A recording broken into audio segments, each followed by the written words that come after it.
O grande desafio de qualquer educador é saber que vai falar e pouca gente vai escutar. Existe uma diferença entre ouvir e escutar.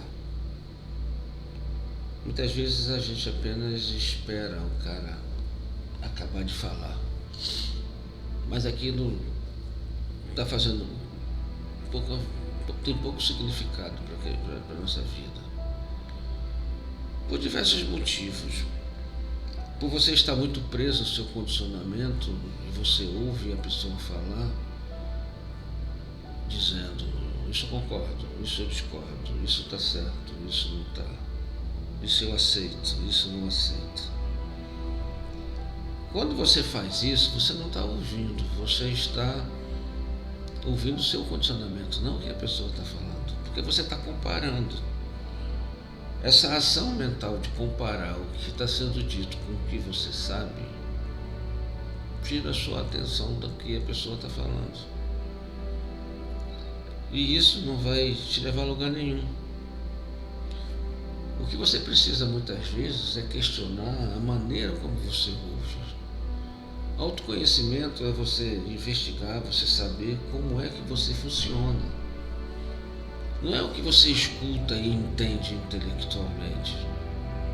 É como se dá esse processo no momento em que a pessoa está falando. É você se flagrar no ato. Quando você aceita, quando você discorda, quando você condena. É você ver esse movimento da mente. Quando você vê esse movimento da mente, ele para e você fica na sua essência. Pecar não é você ir contra o mandamento de Deus. Não é isso. Pecar é quando você sai da sua fonte e você vai para o mundo.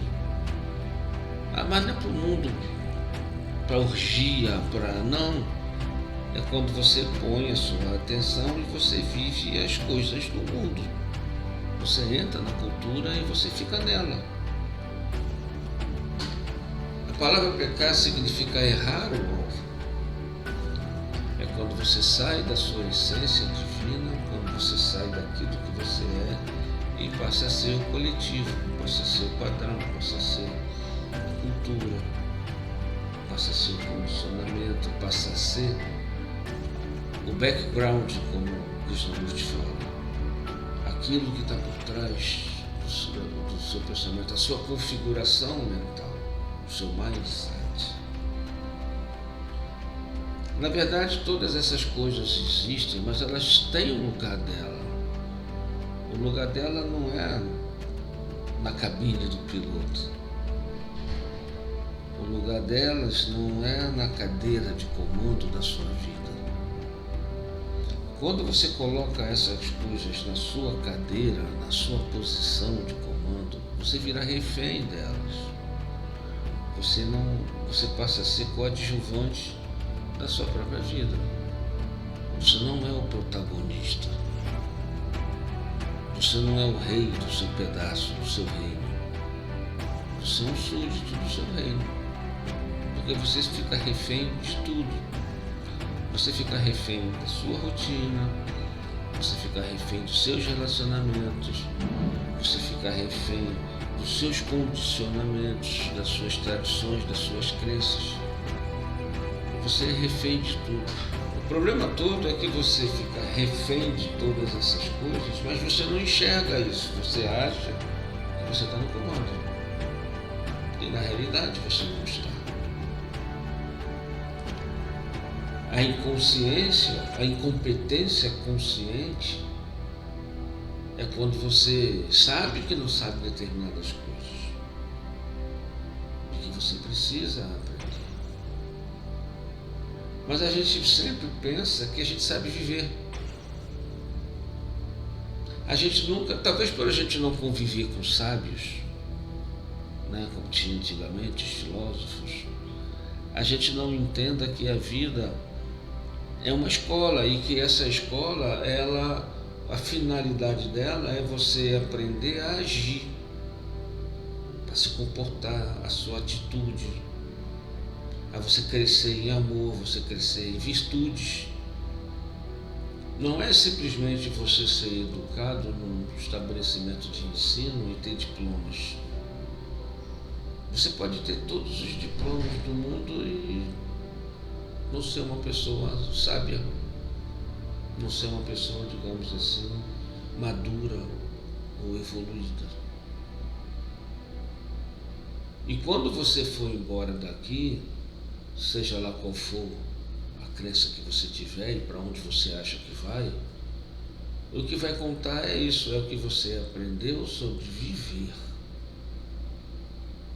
É o que você aprendeu sobre amar.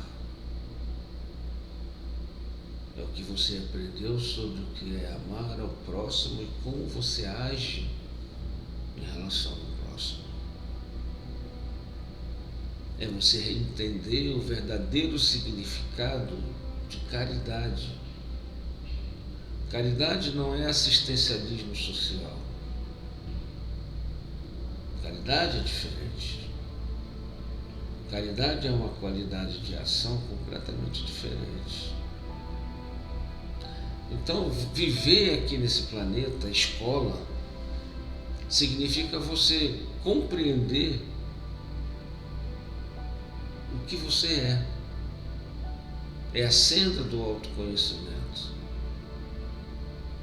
É você descobrir qual é a sua origem, porque o nosso trabalho aqui, quando a gente vai compreendendo essas coisas, a gente vai voltando para a fonte, a gente vai voltando para casa, a gente vai tirando de cima da gente todas as capas, todas as armaduras da cultura. Eu sei que isso não é um trabalho fácil, porque a gente é tão identificado com essas culturas que a gente passa a ser ela mesma. E você muitas vezes tirar esse traço cultural de você significa a morte. Mas você só resolve um problema quando você morre para ele. Você não resolve um problema, seja ele qual for, quando você mata. Você resolve quando você morre para ele, quando ele já não te diz nada, quando ele já não existe para você. Isso é renúncia. O que todos nós temos que aprender no final, talvez no último passo, talvez isso aí seja o verdadeiro sentido da crucificação, é quando você renuncia a esse mundo em troca de um maior. Não é? Jesus não dizia: eu preciso ir para que algo maior do que eu venha. É quando você renuncia ao mundo, ao ego, quando você renuncia a esse mundo. E isso não significa você ir morar numa floresta, numa gruta, isolado, numa montanha. Não. É dentro do próprio ambiente onde você está. Quando você renuncia a tudo isso conscientemente e entrega ao Pai a sua vida. Isso requer um sentimento de uma capacidade de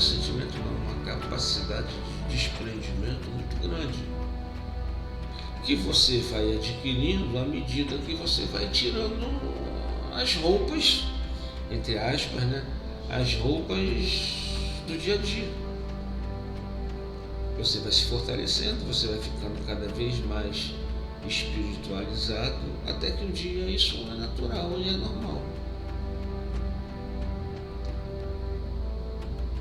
Então, ter essa consciência de que a gente precisa aprender, que a gente precisa se educar, é fundamental nessa vida, é a razão dessa vida. E a gente muitas vezes age, aprende que sabe tudo, e quando na realidade a gente não sabe nada. E isso não significa apenas uma expressão de humildade, não. Mas o pouquinho que a gente sabe, o pouquinho que a gente aprender sobre a gente mesmo, sobre o autoconhecimento, já faz uma diferença muito grande para se viver nesse mundo. nesse mundo, nessa terra. Já faz uma diferença muito grande para uma transformação efetiva.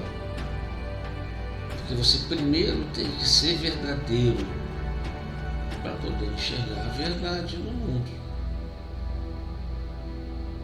Entendeu?